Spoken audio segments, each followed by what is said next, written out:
Hello students, how are you? Are you in happy mood? Okay. Are you come with me? Yes, let us start our lesson. Already in last episodes we discussed about the types of reactions. Like that, based on the addition or removal of oxygen or hydrogen, all the reactions are classified into two types. One is oxidation reactions and another one is reduction reactions. So here today we are going to learn about the oxidation and reduction reactions.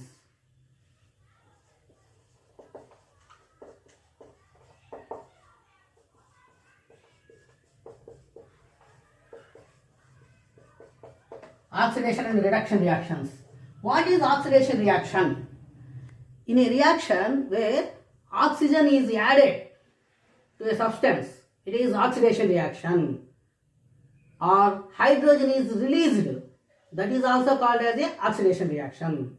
So oxygen గురించి మాట్లాడుతుంటే oxygen ఎక్కడైతే acquire అవుద్దో involves the addition of oxygen in a reaction in which involves the addition of oxygen is called oxidation reaction. Or hydrogen పరంగా చెప్తే in a reaction where hydrogen is released, that is also called as a oxidation reaction. Confuse అవుతున్నాం అనుకుంటే oxygen ఒకదాన్ని గుర్తుపెట్టుకుందాం. Oxygen add అయితే it is oxidation reaction. మరి what about reduction reaction? In a reaction where oxygen is released, oxygen is released in that reaction is called reduction reaction. మరి hydrogen పరంగా చెప్పాలంటే in a reaction where hydrogen is acquired, it is also a reduction reaction. So ఇక్కడ hydrogen oxygen hydrogen గురించి మాట్లాడుతున్నాం. Oxygen తీసేసుకునేది అనుకోండి ఒక substance, it is oxidise అయినట్టు అనమాట. అది ఆక్సిడైజ్ అయింది అంటాం. So that reaction is called oxidation reaction. మరి ఒక రియాక్షన్లో హైడ్రోజను బయటకు వచ్చేసింది అనుకుందాం, హైడ్రోజన్ అందులో నుంచి బయటకు వచ్చేసింది అనుకుందాం, it is also A oxidation reaction.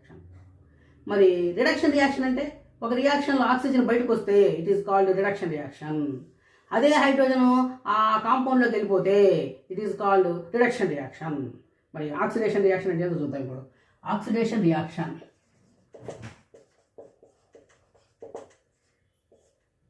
A reaction in which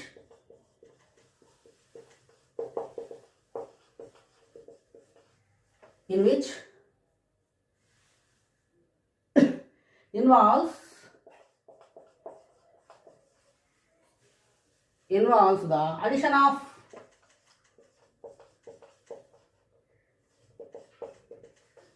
of oxygen or hydrogen పరంగా అయితే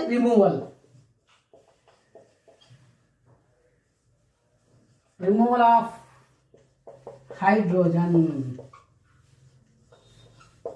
is called oxidation reaction.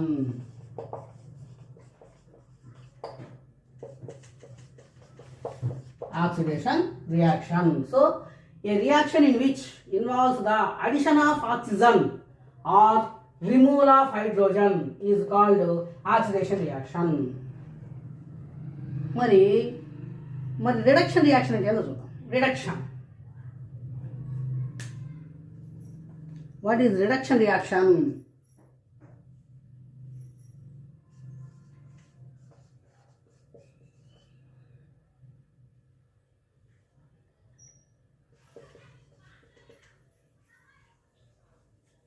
Reduction reaction.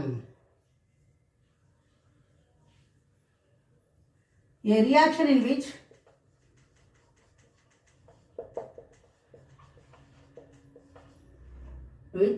involves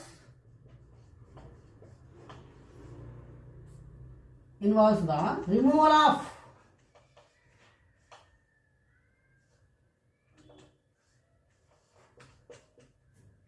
of oxygen or addition of hydrogen is called reduction reaction.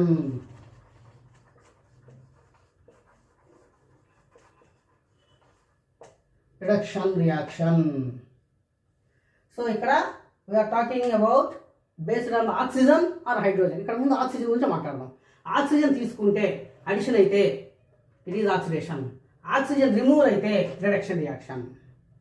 Confuse అవుతున్నాం అనుకుంటే oxygen గుర్తుపెట్టుకుందాం, దానికి రివర్స్లో hydrogen ఉంటుంది. It is oxidation reaction and reduction reaction. మరి let us take for example, wrote it down.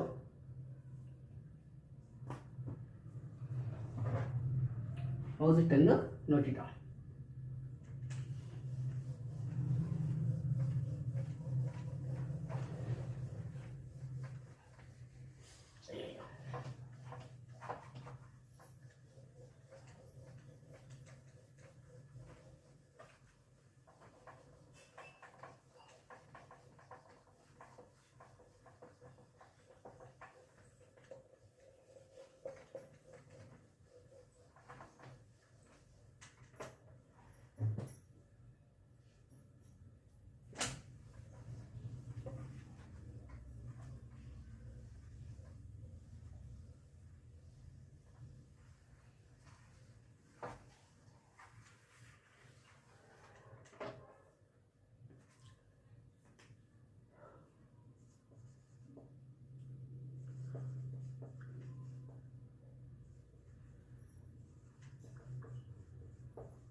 Oxidation and reduction reaction. Type of reaction,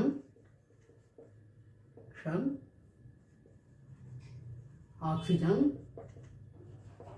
hydrogen. Oxidation reaction. Oxygen ఏం కావాలి? Addition of oxygen. Hydrogen అయితే removal.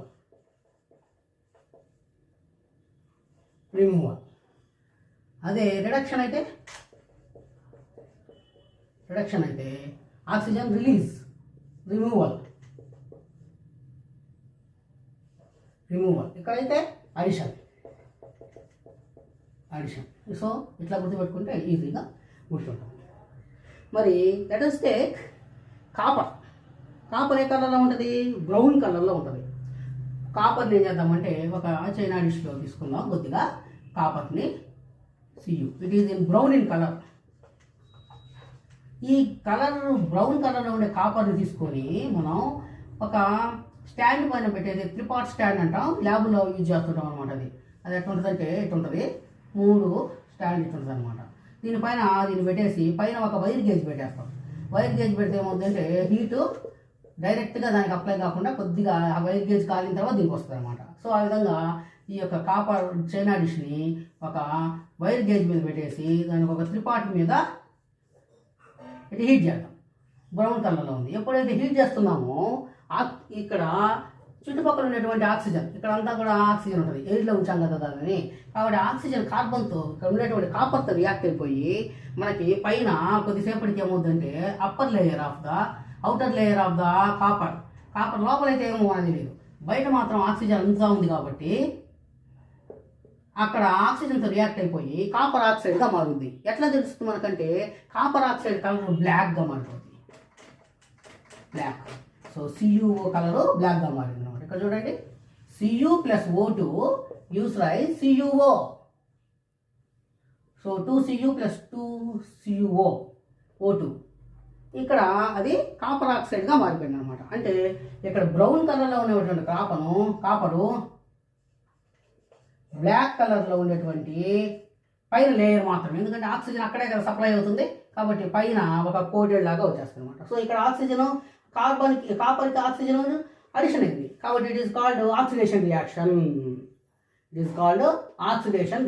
అంటాం అనమాట. ఎందుకని oxygen add అయింది ఇక్కడ. మరి ఇదే కాపర్ ఆక్సైడ్ తీసుకుందాం, బ్లాక్ కలర్లో ఉండేటువంటి కాపర్ ఆక్సైడ్ మీదకి హైడ్రోజన్ గ్యాస్ పంపిద్దాం. బాగా హాట్గా ఉంది కదా ఇక్కడ Cu. హాట్ లేకపోతే దాన్ని కూడా హీట్ చేద్దాం. హీట్ చేస్తూ దానిపై నుంచి హైడ్రోజన్ గ్యాస్ని కానీ పంపించేసినట్లయితే అప్పుడు ఏం జరుగుతుంది? హైడ్రోజన్ గ్యాస్ని ఎప్పుడైతే పంపించామో అది Cu + H2Oగా మారిపోతుంది అన్నమాట. Cu + H2Oగా మారిపోతుంది. అంటే ఇక్కడ ఉన్నటువంటి ఆక్సిజన్ బయటకు వెళ్ళిపోయి హైడ్రోజన్ కూర్చుంటారు అక్కడ సియు. సో సియుఓ కాస్త ఆక్సిజన్ని రిలీజ్ చేసేసింది, రిమూవ్ చేసుకున్నది. కాబట్టి ఇక్కడ సియు నుంచి ఆక్సిజన్ వెళ్ళిపోయింది కాబట్టి ఇట్ ఈస్ రిడక్షన్ రియాక్షన్. ఇదేమో ఆక్సిడేషన్ రియాక్షన్, ఇదేమో రిడక్షన్ రియాక్షన్. ఇక్కడ removal of oxygen taking place, that's why it is called as reduction reaction. It is called reduction reaction, it is oxidation reaction. మరి ఇక్కడ oxidise అయింది ఎవరు? Copper is oxidised. ఇక్కడ oxidation రియాక్షనే ఇది. మరి ఆక్సిడైజ్ అయింది ఎవరు? ఇక్కడ copper is oxidised as CUO. CUO oxidise కాలా, సియు ఆక్సిడైజ్ అయింది. సియు ఆక్సిడైజ్ అవుతూ సియుఓగా చేంజ్ అయింది. ఇక్కడ రిడక్ట్ అయింది ఎవరు? CUO is reducted as CU. Important point నాన్న. హూ ఈజ్ ఆక్సిడైజ్డ్ అని అడుగుతాడు క్వశ్చన్లో. అప్పుడు సియునా సియుఓనా అంటే మన డౌట్ వస్తుంది. అందుకని ఎవరైతే ఆక్సిజన్ తీసుకుంటుంటారో ఇట్ ఈస్ కాల్డ్ సియు. ఇక్కడ సియు కాబట్టి ఇది oxidised.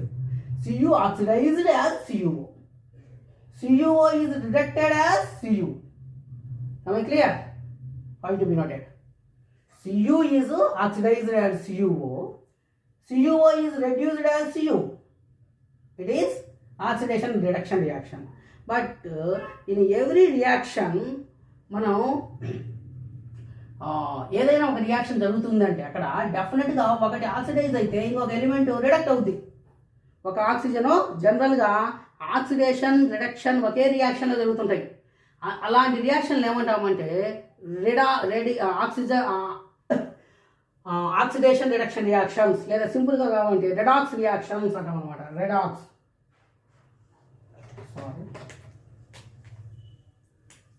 Reactions REDUC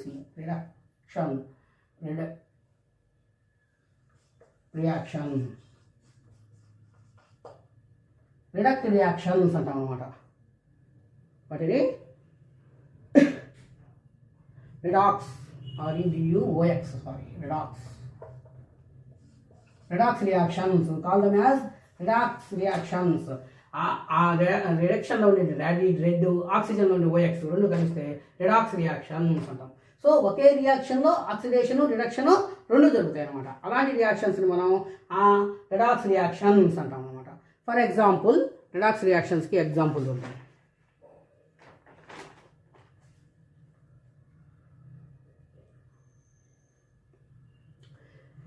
CuO + H2O తీసుకుందాం మనం.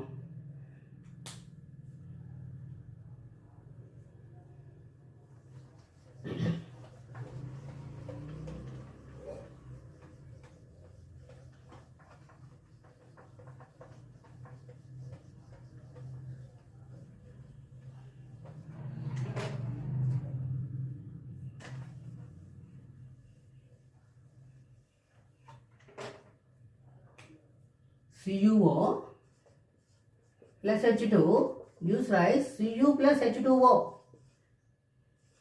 ఇక్కడ CuO రిడక్ట్ అయింది యాజ్ Cu.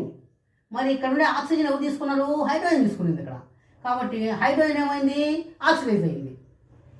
హైడ్రోజన్ కాస్త ఆక్సిడైజ్ అవుతూ H2Oగా మారింది. కాబట్టి ఇక్కడ ఒకే రియాక్షన్లో ఇక్కడ ఆక్సిడేషన్ ఉంది, ఇక్కడ రిడక్షన్ ఉంది, ఇక్కడ ఆక్సిడేషన్ ఉంది. కాబట్టి it is called as redox reaction. Redox reaction అంటాం అనమాట. Let for suppose take Fe2O3 ferrous oxide తీసుకుందాం అనుకుందాం.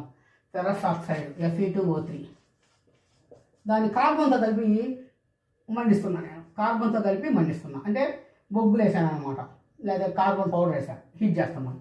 అప్పుడు ఏమవుతుందంటే Fe + CO2గా మారిపోద్ది. Fe + CO2. ఇక్కడ Fe2O3లో ఆక్సిజన్ ఉంది. It is removal from Fe2O3.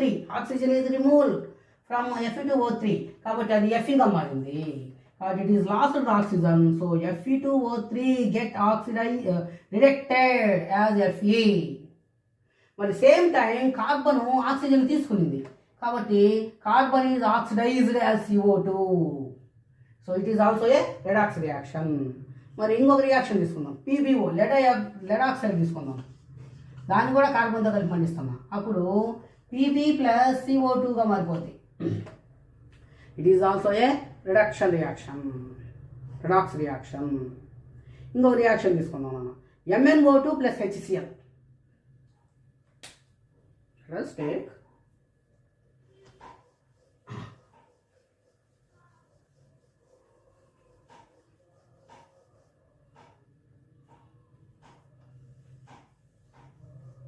MnO2 plus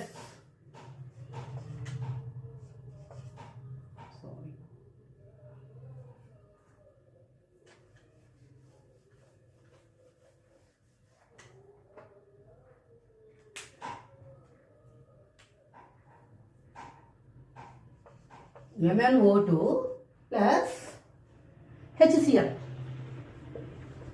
gives rise MnO2 plus HCl gives rise MnCl2 plus H2O plus Cl2 ఇట్లా రిలీజ్ అయింది అనమాట. ఇక్కడ MnO2 కాస్త MnCl2గా మారింది. అంటే Mn డెఫినెట్లీ ఆక్సిజన్ లాస్ అయిపోయింది కాబట్టి MnO2 is reduced as MnCl2. Ammonium క్లోరైడ్గా మారిపోయింది. అమోనియం ఆక్సైడ్ HClతో రియాక్ట్ అయితే we will get MnCl2 plus H2O plus Cl2. ఇక్కడ MnO2 కాస్త ఆక్సిజన్ రిలీజ్ అయిపోయి ఓరికి Mnగా లేదు, అందులో మళ్ళీ క్లోరిన్ వచ్చి చేరి MnCl2గా మారింది. అయినా కూడా it is the oxidation reaction because it is a reduction reaction because MnO2 is lost oxygen, so and get MnCl2. So MnO2 is reduced as MnCl2 in this reaction. అదేవిధంగా HClలో తీసుకుంటే H2O తీసుకున్నాం. ఇక్కడ ఆ హైడ్రోజన్ ఏం చేసింది, oxygen తీసుకునింది. ఇక్కడ hydrogen కాస్త oxygen తీసేసుకునింది కాబట్టి HCl is oxidised as H2O. HCl oxidised as H2O, Cl2 బయటకు వచ్చేసింది. మరి Cl2 ఏమైంది, ఇక్కడ Cl ఏమైంది చూడండి. ఇక్కడ 3 స్టెప్పులు. MnO2 రెడ్యూస్డ్ అయిపోయి MnCl2గా మారింది. నెక్స్ట్ ఈక్వేషన్లో HClలో హైడ్రోజన్ ఆక్సిజన్ తీసుకొని ఆక్సిడైజ్ అయిపోయింది, H2Oగా మారింది. మరి at the same time Cl ఏమైంది, హైడ్రోజన్ని రిలీజ్ చేసుకునింది. రిమూవల్ ఆఫ్ హైడ్రోజన్ ఏమంటాం చూడండి, hydrogen removal of hydrogen is oxidation. So ఇక్కడ Cl కూడా హైడ్రోజన్ లాస్ అయిపోయి ఆక్సిడైజ్ అయిపోయి Cl2గా మారింది. రిమూవల్ ఆఫ్ హైడ్రోజన్ రిమూవల్ అయితే it is called oxidation reaction. So HCl Cl2గా ఆక్సిడైజ్ అయింది అని చెప్పుకోవచ్చు అనమాట. వెరీ వెరీ ఇంపార్టెంట్ అని ఇక్కడ వాట్ ఐఎమ్ టాకింగ్ ఈజ్ HClలో H ఆక్సిజన్ తీసుకొని H2Oగా ఆక్సిడైజ్ అయింది. అట్ ద సేమ్ టైం HClలో Cl హైడ్రోజన్ వదిలేసి ఏమైంది, హైడ్రోజన్ రిమూవల్ చేసుకొని ఆక్సిడేషన్ అయింది. ఇది కూడా oxidized. Removal of hydrogen is oxidation మనకు తెలుసు. So it is HCl is also get oxidized as Cl2. This is about oxidation and reduction reactions in laboratory. మరి డైలీ లైఫ్లో am I clear here? Note it down. ఈ equation very very important. వేసుకుందాం. ఒకవేళ దీన్ని balance చేద్దామా. 4HCl H2 ఇక్కడ 4 ఉన్నాయి కాబట్టి ఇక్కడ 2 H2O, అప్పుడు Cl2 2Cl2 సారీ ఇక్కడ ఒక Cl2 ఉంది, ఇక్కడ ఒక Cl2 ఉంది, సరిపోతుంది. Ml 1 ఆక్సిజన్లు 2, ఇక్కడ కూడా 2 ఆక్సిజన్లు, సరిపోయింది. It is balanced equation. Note it down. 3 note చేసుకోండి. ఇదొక రిడక్షన్ రియాక్షన్, ఇక్కడ ఇది రిడాక్స్ రియాక్షన్, ఇది కూడా ఇక్కడ రిడాక్స్ రియాక్షన్, ఇది ఒక రిడాక్స్ రియాక్షన్, ఇది కూడా ఒక రిడాక్స్ రియాక్షన్. ఇక్కడ HCl ఏమవుతుంది అంటే HCl is oxidised as H2O and Cl2గా చెప్పాలి మనం. That is important. Okay, next in our daily లైఫ్లో చూసుకుంటే మనం ఫ్రూట్స్ కట్ చేస్తుంటాం. ముఖ్యంగా ఆపిల్స్ అలాంటి వాటిని కట్ చేసుకున్నప్పుడు ఏమవుతుందంటే ఆపిల్స్ కానీ బనానాస్ కానీ పొటాటోస్ కానీ ఎక్కువసేపు ఉండిస్తే కట్ చేసి పక్కన పెట్టేస్తే కొద్దిసేపటికే a layer is formed on that brownish layer ఒకటి వాటి సర్ఫేస్ మీద ఫామ్ అవుతుంది అనమాట. వాట్ ఈజ్ దట్ అంటే ఇక్కడ ఉన్నటువంటి ఈ యొక్క ఆపిల్స్ కానీ ఈ ఫ్రూట్స్ అన్నీ కూడా ఒక ఎంజైమ్ కలిగి ఉంటుంది అనమాట. పాలిఫినాల్ ఆక్సిడైజ్ అనేటువంటి ఎంజైమ్ ఉంటుంది దాంట్లో. పాలిఫినాల్ ఆక్సిడైజ్ అనే ఎంజైమ్ ఏం చేస్తుందంటే అట్మాస్ఫియర్లో ఉండేటువంటి ఆక్సిజన్తో రియాక్ట్ అయిపోద్ది. ఎప్పుడైతే రియాక్ట్ అయిపోయిందో అక్కడ దానిపైన ఈ బ్రౌనిష్ లేయర్ అనేది ఫామ్ అవుతుంది అనమాట. దాన్ని మనం పాలిఫినాల్ ఆక్సిడైజ్ లేకపోతే టైరోసిన్ అంటాం. ఈ ఎంజైమ్ ఏం చేస్తుందంటే దాన్ని బ్రౌన్ కలర్లోకి మార్చేస్తుంది అనమాట. అంటే here oxidation reaction is taking place on the surface of the fruit pieces. ఆ ఎంజైమ్ ఏంది? Polyphenol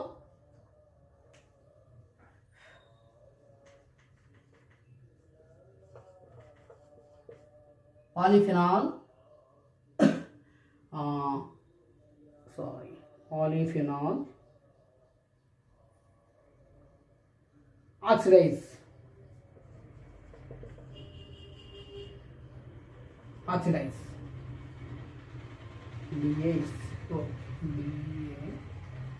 polyphenol oxidase or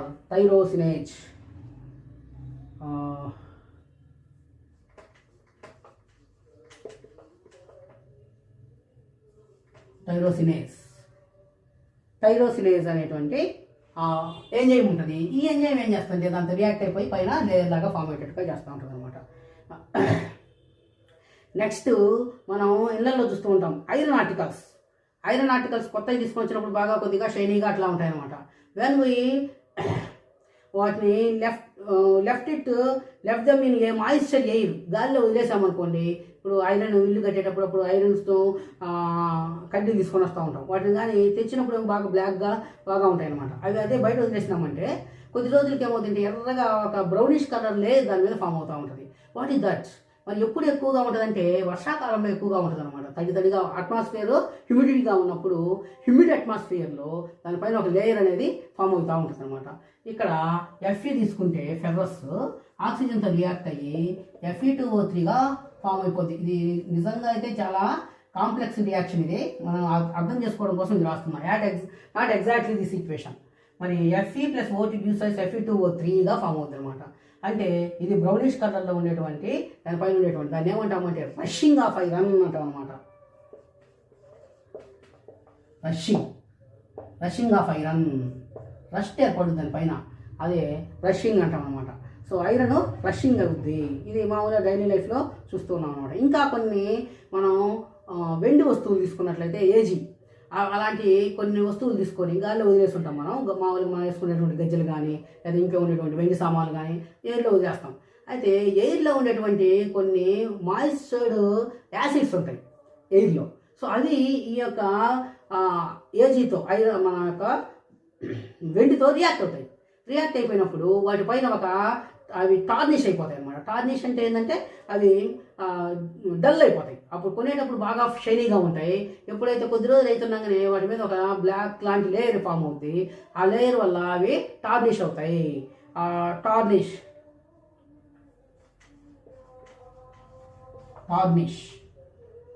tarnish అవ్వడం అంటే ఏంటంటే అవి కొద్దిగా డల్గా మారిపోవడం అనమాట. టార్నిష్ అవుతాయి. ఆ టార్నిష్ అయిన ఇలాంటి టార్నిష్గా ఫామ్ కావడాన్ని ఏమంటామంటే మనం కరోషన్ అంటాం అనమాట.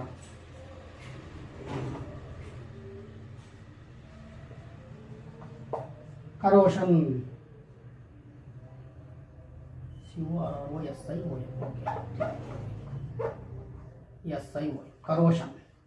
కరోడ్ అవుతాయి అన్నమాట.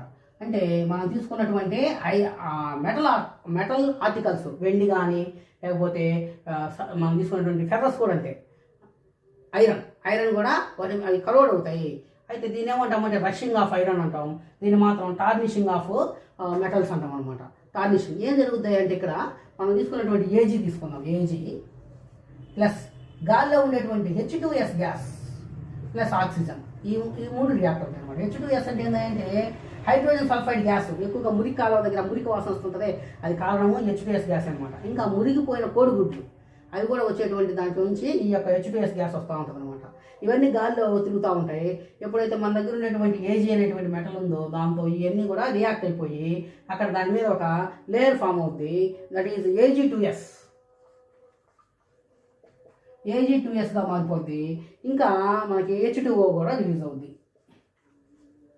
AG2S it is the responsible for corrosion of AG2Sగా ఫామ్ అవుతుంది అనమాట.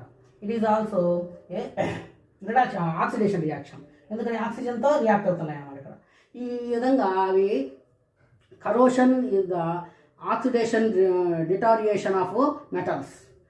ఆక్సిడేషన్ వల్ల మనకి డిటారియేషన్ అనేది వస్తుంది అనమాట. అవి బాగా వాటి యొక్క లైఫ్ టైం తగ్గిపోతూ ఉంటుంది అనమాట. ఇప్పుడు మనకు తీసుకున్నటువంటి ఐరన్ మనం తీసుకున్నటువంటి కార్లు కూడా షెడ్లో వదిలేసి ఉంటాం చాలా రోజులు. అప్పుడు ఏమైతే ఇవన్నీ కూడా బాగా రషింగ్ అయిపోతాయి.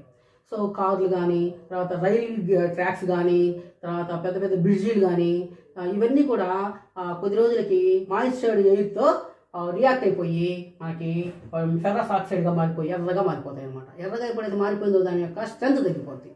ఇక్కడ మాయిశ్చర్ ఎయిరే ఎందుకంటున్నానంటే ఐరన్ ఆక్సిడైజ్ కావాలంటే ఆక్సిజన్ ఒక్కటే సరిపోదు, లేకపోతే వాటర్ ఒకటే సరిపోదు, ఈ రెండు కలిసి ఉండాలి. సో అందుకే మాయిశ్చర్డ్ ఎయిర్ అంటున్నాం అనమాట, మాయిశ్చర్డ్ ఆక్సిజన్ అంటున్నాం. అందుకే వర్షాకాలంలో హ్యూమిడిటీ ఎక్కువగా ఉంటుంది, ఆక్సిజన్ ఉంటుంది, కాబట్టి అవి త్వరగా తుప్పుపడతా ఉంటాయి అనమాట. సో ఈ విధంగా corrosion of metals, especially iron corrosion కావడం మనకు చాలా డిసడ్వాంటేజ్ అనమాట. So we have to prevent the oxidation reaction of iron. మరి కరోషన్ అనే దాన్ని ప్రివెంట్ చేయాలి. ప్రివెంట్ చేయాలంటే మనం ఏం చేస్తామంటే వాటి మీద ఆయిలింగ్ చేయడం కానీ, చీప్గా చేయాలంటే ఆయిలింగ్ చేసేస్తాం, ముందు ఆయిల్ పూసేస్తే సరిపోద్ది అనమాట. లేదు ఇంకొద్దిగా కాస్ట్లీ కానీ పెయింట్ చేసుకుంటాం. అందుకే పెయింట్ చేసేటప్పుడు జాగ్రత్తగా బయటకి దానికి ఎయిర్ ఎక్కడైతే ఎక్కడ తగ్గుతుందో అదంతా కూడా క్లోజ్ చేసేయాలి. లేకపోతే పైన చూడడానికి మధ్యలో అంతా చేసేసి లాస్ట్ చివరిలో వదిలేసామనుకోండి, అది కరోషన్ స్టార్ట్ అవుతుంది. సో ఆ పెయింటింగ్ చేయడం కానీ, లేదా గ్రీజింగ్ చేయడం కానీ, గ్రీజ్ పూస్తాం. ఇవన్నీ కష్టం లేపనుకుంటే ఒక ప్లాస్టిక్ తొడుగు తొడిగేస్తాం. ఇంకా చెప్పాలంటే గ్యాల్వనైజింగ్ చేస్తాం అనమాట. గ్యాల్వనైజేషన్, జింక్ పూతని దాని మీద పోయామంటే గ్యాల్వనైజేషన్ అంటాం అనమాట.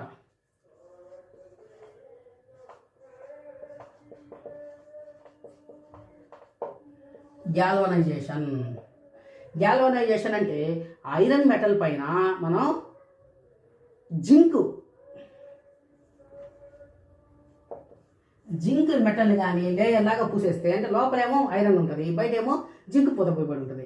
కాబట్టి ఇంకా ఐరన్ అనేది స్ట్రెంత్ బాగా ఉంటుంది. కాబట్టి జింక్ ఇక్కడ ఏదైనా ఆక్సిడేషన్ జరిగితే జింక్ ఆక్సిడైజ్ అవుతుంది. కాబట్టి మెటల్ లోపల ఉండే మెటల్ స్ట్రాంగ్ అట్లే ఉంటుంది అనమాట. సో ఇట్ ఈస్ కాల్డ్ మనకి గ్యాల్వనైజేషన్ అంటాం అనమాట. It is very very important. తర్వాత కొన్ని అల్లాయిస్ తయారు చేస్తాం మనం. అల్లాయిస్ తయారు చేయడం అంటే 2-3 మెటల్స్ కలిపి దానికి ఉండేటువంటి ఆ రషింగ్ ప్రాబ్లమ్ని రిమూవ్ చేస్తాం అనమాట. అల్లాయ్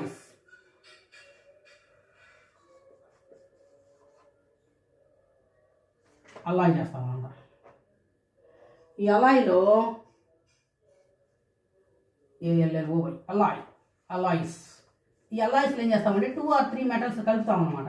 మెటల్స్ కానీ నాన్ మెటల్స్ కానీ, ఏదో ఒక మెటల్ ఇంకో మెటల్, లేకపోతే ఒక మెటల్ ఒక నాన్ మెటల్, ఇలా కలుపుకొని మనకు కావాల్సిన డిజైర్డ్ ప్రాపర్టీస్ వచ్చేటట్టుగా చేసుకుంటాం అనమాట. That is those are called alloys. మరి ఈ అల్లాయిస్ గురించి మాట్లాడాలి. ఇప్పుడు మనకి టార్నిష్ కాకుండా, రషింగ్ కాకుండా ఉండేటువంటి ఒక మెటల్ ఉంది. ఎవరైనా అది gold. Very good. Gold is very very important and it is very beautiful metal. అందుకే దాన్ని మనం యూజ్ యాజ్ ఆర్నమెంట్స్, బంగారు నగలు తయారు చేసుకోవడానికి వాటికి ఎక్కువగా వాడుతూ ఉంటాం అనమాట. సో మరి ఇప్పుడు అల్లాయ్ గురించి మాట్లాడదాం. What is alloy? 2 metals or 1 metal and non metals are mixed కెమికల్గా అవి రెండు మిక్స్ అవ్వాలన్నమాట. రెండింటిని కరగదీసి బాగా కలిపేసి అయానిక్ స్టేట్లో ఉన్నప్పుడు వాటి రెండింటిని కలుపుతాము. అప్పుడు we will get new substance with new properties. Alloy of iron. Iron యొక్క అల్లాయ్ని ఏమంటామంటే స్టెయిన్లెస్ స్టీల్.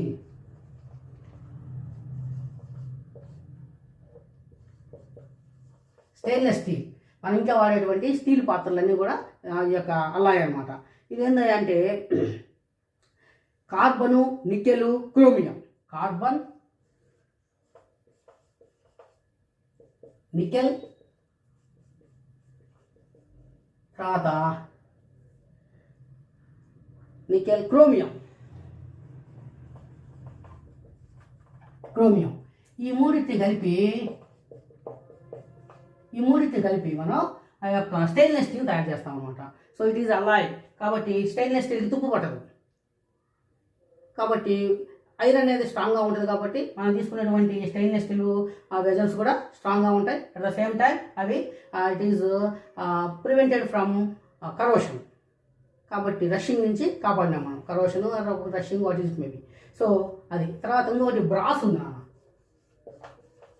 బ్రాస్ అంటే ఏందా? బ్రాస్ అంటే ఎత్తడి వస్తువు చూస్తూ ఉంటాం మనం ఇంట్లో. చూడడానికి ఇవి ఎట్లుంటాయి? గోల్డ్ కలర్ లాగా ఉంటాయి అన్నమాట ఎత్తడి. అదేంటంటే zinc plus copper. Zinc copper రెండు కలిపితే వాటి యొక్క రేషియో ఉంటుంది. ఆ రేషియోలో కలుపుకుంటూ వస్తే మనకి బ్రాస్ అనేది వస్తుంది అనమాట. ఇంకొకటి ఉంది బ్రాంజ్.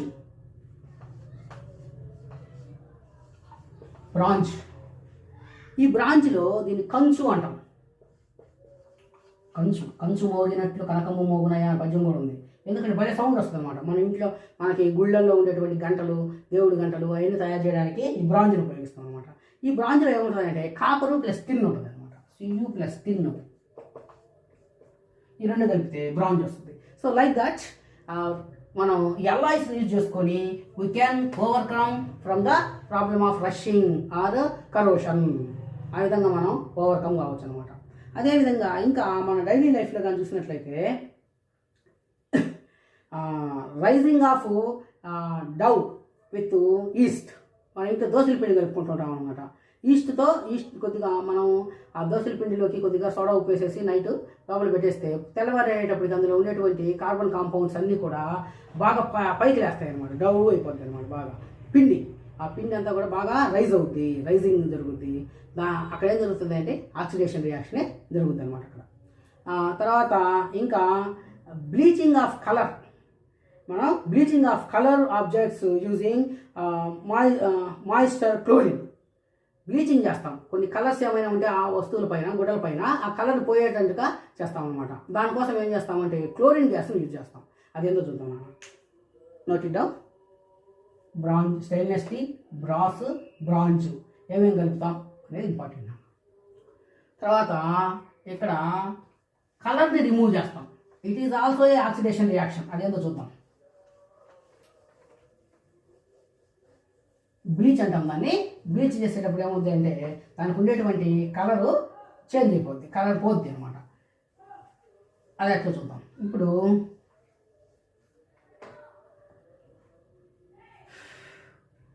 Cl2 తీసుకుందాం.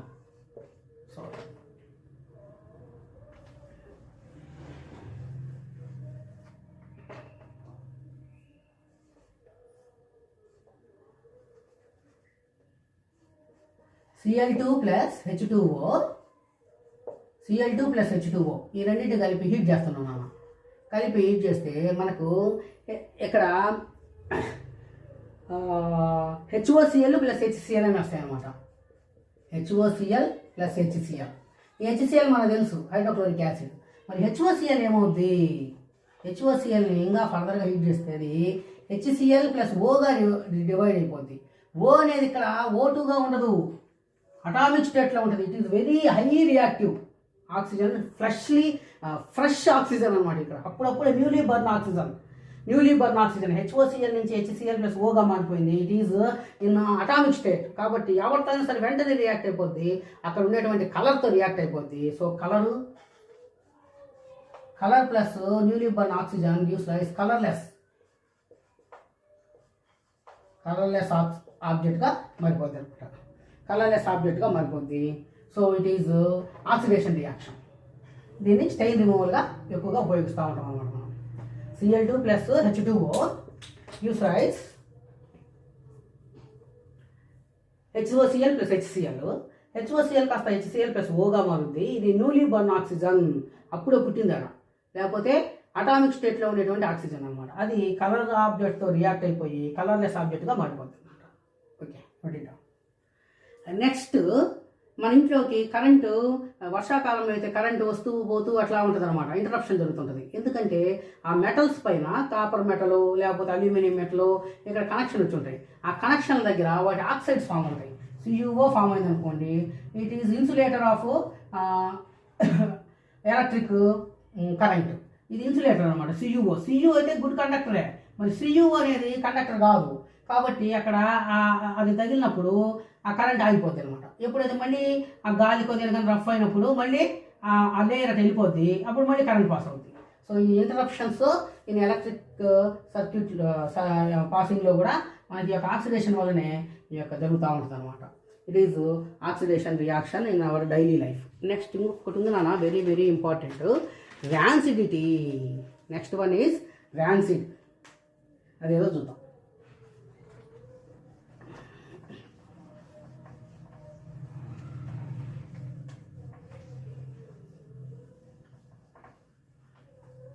మనం చాలా రోజులుగా వదిలేసినటువంటి ఆయిల్తో చేసినటువంటి ఆహార పదార్థాలు చూస్తూ ఉంటాం. మనం సంక్రాంతి పండగకి చేసుకుంటాం. అవి దాదాపు సంక్రాంతి జనవరి 10వ తేదీ చేసుకుంటే ఫిబ్రవరి 10వ తేదీ కూడా తింటూ ఉంటాం కొన్ని. అవి ఏం చేస్తాయంటే కొద్దిగా లైట్గా మనకి స్మెల్ వస్తూ ఉంటాయి. అదే కారాస్ లాంటివి దాన్ని చేసుకున్నట్లయితే అవి 1 వీక్ 10 డేస్ కల్లా ముక్కిపోయి ఉంటాయి అనమాట. That is nothing but rancidity. ముక్కిపోవడాన్ని ఏమంటామంటే ర్యాన్సిడిటీ అంటాము. If we taste oil or fat food containing food which is left for some time, for a long time. If we taste fat or oil containing food which is left for a long time, చాలా రోజులు వదిలేసినటువంటి ఆహార పదార్థాలను చూస్తూ ఉన్నట్లయితే we will feel ఒక రకమైనటువంటి smell వస్తుంది అనమాట. దాన్ని ఏమంటామంటే ర్యాన్సిడ్ అంటాం అనమాట.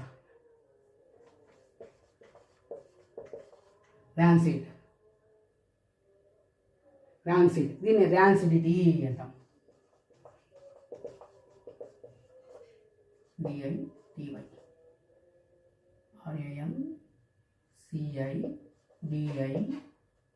RANCIDITY rancidity. ర్యాన్సిడిటీ అంటే ఏంటంటే ముక్కిపోవడం.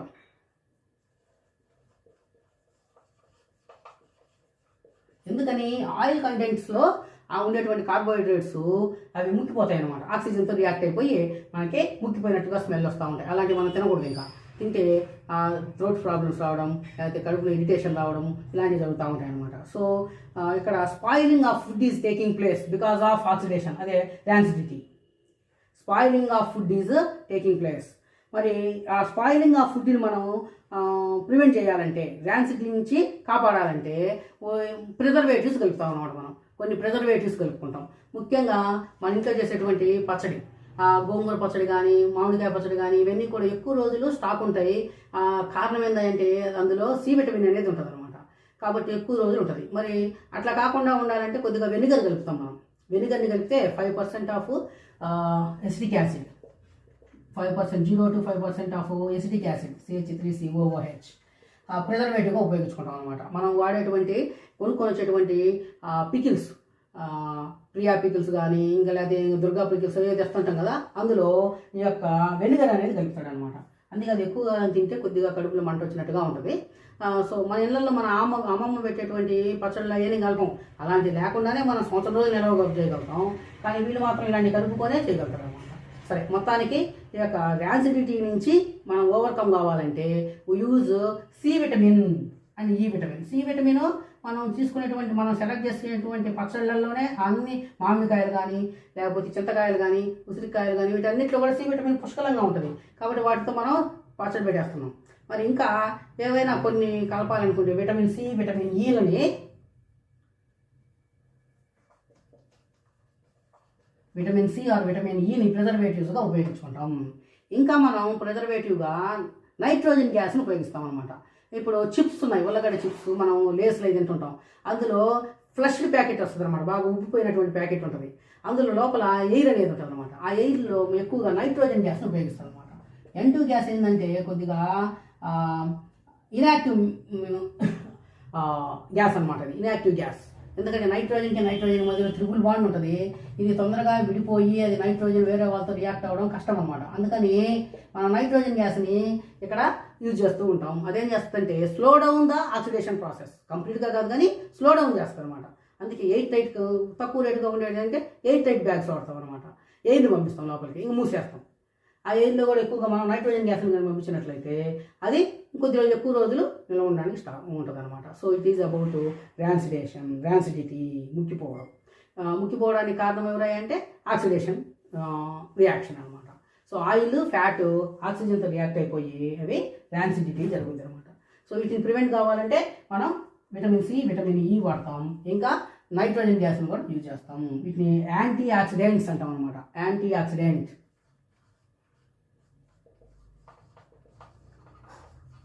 యాంటీ ఆక్సిడెంట్స్ ఎవరంటే విటమిన్ ఈ, విటమిన్ సి యాంటీ ఆక్సిడెంట్స్గా యూజ్ చేస్తాం అనమాట. ఇక ప్రిజర్వేషన్ కోసం వాడతాం. సో మనం ఆక్సిడేషన్ రియాక్షన్స్ అంటే ఏం చూసాం, రిడక్షన్ రియాక్షన్స్ అంటే ఏం చూసాం, ఈ రెండు కలిస్తే రిడాక్స్ రియాక్షన్స్ అంటామని చూసాం. తర్వాత డైలీ లైఫ్లో ఆక్సిడేషన్ వల్ల ఎలాంటి ప్రాబ్లమ్స్ వస్తున్నాయి, వాటిని ఎలా ఓవర్కమ్ చేస్తున్నామో చూసామన్నమాట. మళ్ళీ ఎలాంటి ప్రాబ్లమ్స్ వస్తున్నాయి ఆక్సిడేషన్ వల్ల, మనం ఫస్ట్ చెప్పుకున్నటువంటి మెటల్స్ అన్నీ కూడా ఆక్సిడైజ్ అవ్వడం, తర్వాత టార్నిష్ అవ్వడం, తర్వాత కార్లు అవన్నీ చెడిపోతున్నాయి. వాటిని ఓవర్కమ్ చేయడానికి గ్రీజింగ్ చేయడము, ఆయిలింగ్ చేయడము, పెయింటింగ్ చేయడము, లేదా గ్యాల్వనైజేషన్ చేయడము, లేదా అల్లాయిస్ తయారు చేయడము చేసుకుంటూ వచ్చామన్నమాట. నెక్స్ట్ లాస్ట్ది ర్యాన్సిడిటీ ఓవర్కమ్ కావడానికి యాంటీ ఆక్సిడెంట్స్ని వాడుతున్నాము. This is about your lesson. మరి ఇక్కడ ఆక్సిడేషన్ రిడక్షన్ రియాక్షన్లో చూసాం కదా, చూడండి. Copper plus oxygen gives rise CUO. ఇది బ్రౌన్ కలర్లో ఉండేటువంటి కాపర్ కాస్త హీట్ చేసేటప్పటికి ఈ విధంగా హీట్ చేస్తుంది. ఇది త్రిపాటు, ఇది వైర్ గేజ్. ఈ వైర్ గేజ్ మీద పెట్టి, త్రిపాట్ మీద పెట్టి బున్సన్ బర్నర్తో మనం మండిస్తున్నాం అనమాట. ఆ విధంగా చేస్తే అప్పర్ లేయర్, దీని మీద ఉండే అప్పర్ లేయర్ కాస్త బ్లాక్ కలర్గా మారిపోతుంది అనమాట. దట్ ఈజ్ కాపర్ ఆక్సిడైజేషన్ జరుగుతుంది అనమాట. అదే ఇక్కడ కాపర్ ఆక్సైడ్ ఇక్కడ తీసుకొని ఉన్నాం ఆల్రెడీ. కాపర్ ఆక్సైడ్ వచ్చింది, ఇక్కడ నుంచి హైడ్రోజన్ గ్యాస్ పంపిస్తున్నాం అనమాట. ఇది కొద్దిగా హీట్గా ఉండాలని చెప్పి బున్సన్ బర్నర్ని కూడా ఇక్కడ పెట్టుకున్నాం. సో హాట్ హైడ్రోజన్ వస్తుంది ఇక్కడికి వచ్చి, దీంతో రియాక్ట్ అయిపోయి బయటకు వచ్చే గ్యాస్ అనేది వెళ్ళిపోద్ది బయటికి. అక్కడ మనకి ఏమొస్తుందంటే మళ్ళీ అది బ్రౌన్ కలర్లోకి మారిపోతుంది అనమాట. సో ఇక్కడ రిడక్షన్ జరుగుతుంది, ఆక్సిడేషన్ రిడక్షన్ రెండు జరిగినాయి ఇది ఒకే రియాక్షన్లో. కాబట్టి oxidation reduction reactions are called redox reactions. Same ఇక్కడ చూడండి, అక్కడ కరోషన్ జరుగుతూ ఉంది అనమాట. రషింగ్ ఆఫ్ ఐరన్ పెట్టి విధంగా బ్రౌనిష్ కలర్లోకి మారిపోయింది. ఇక్కడ సిల్వర్ మనం తీసుకున్నటువంటి వెండి సామాను కొద్దిగా నల్లగా మారిపోయింది, టార్నిషింగ్ జరిగింది. Tarnishing of silver layer form అయింది అనమాట ఇక్కడ. కాబట్టి దీన్ని ఏమంటామంటే కరోషన్ అంటాం అనమాట. మరి కాపర్గా తీసుకున్నట్లయితే కాపరు గ్రీన్ కలర్లో కోటింగ్ వస్తుంటుంది. కాపర్ వస్తువులు ఇంట్లో చూసుకున్నట్లయితే it is also A because of corrosion అనమాట. Cu + O2 gives us CuO. Copper వస్తువులు గ్రీన్ కలర్లో మారుతాయి. ఇంకా ఎక్కువసేపుగా ఉంటే బ్లాక్ కలర్గా మారిపోతాయి అనమాట. సో బ్లాక్ కలర్గా మారిపోతుంటాయి. So this is about your lesson chemical reactions and equations. దాంట్లో ఇది కంప్లీట్గా లెసన్. ఒకసారి నా యొక్క 5 వీడియోస్ చూడండి, కంప్లీట్గా మీకు అర్థమైపోతుంది. అర్థం కాకపోతే మళ్ళీ నాకు ఏదైనా కామెంట్ బాక్స్లో కామెంట్ పెడితే I will give you reply. తర్వాత రేపు దీనికి సంబంధించినటువంటి క్వశ్చన్స్ ఏమేమి ఉన్నాయి, నోట్స్ ఏమేమి ఉందో నెక్స్ట్ క్లాస్లో చూద్దాం. ఓకేనా? థ్యాంక్ యూ అండి.